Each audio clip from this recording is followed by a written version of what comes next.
आज हम फिजिक्स का मोस्ट इम्पोर्टेंट टॉपिक विद्युत प्रतिरोध बताएंगे।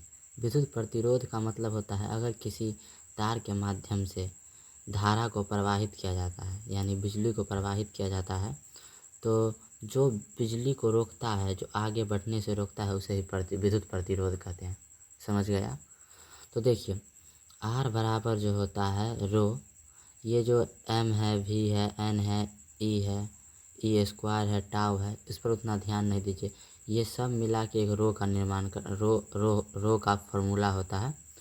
और प्रतिरोध जो होता है, प्रतिरोध एल के हमेशा समानुपाती यानी लंबाई के समानुपाती होता है और एरिया के व्युत्क्रमानुपाती होता है, यानी उल्टा होता है। अगर प्रतिरोध का मान बढ़ेगा तो लंबाई भी बढ़ेगी। अगर प्रतिरोध का मान घटेगा तो लंबाई भी घटेगी। अगर प्रतिरोध का मान बढ़ रहा है तो एरिया का मान घटेगा। अगर प्रतिरोध का मान घट रहा है तो एरिया का मान बढ़ेगा। ठीक है, तो आप समझ गए होंगे।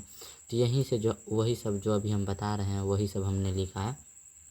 प्रतिरोध लंबाई के सीधा समानुपाती होता है। प्रतिरोध लंबाई के सीधा समानुपाती, देखिए प्रतिरोध है लंबाई के सीधा समानुपाती है और प्रतिरोध क्षेत्रफल के व्युत्क्रमानुपाती यानी उल्टा होता है। तो देखिए, प्रतिरोध एरिया क्षेत्रफल का पूरा उल्टा है। और देखिए यहाँ पे प्रतिरोध का जो मात्रक होता है ओम होता है। प्रतिरोध का मात्रक ओम होता है। यह अदिश राशि है।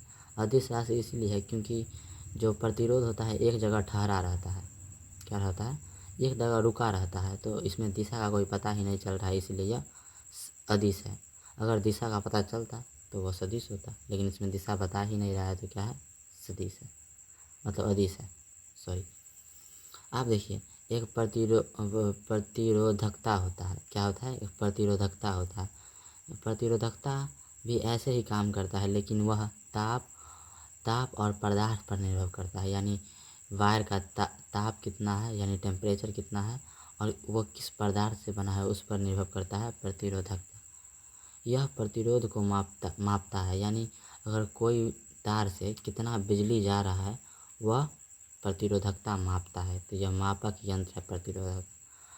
तो आज इतना ही पढ़ाएंगे।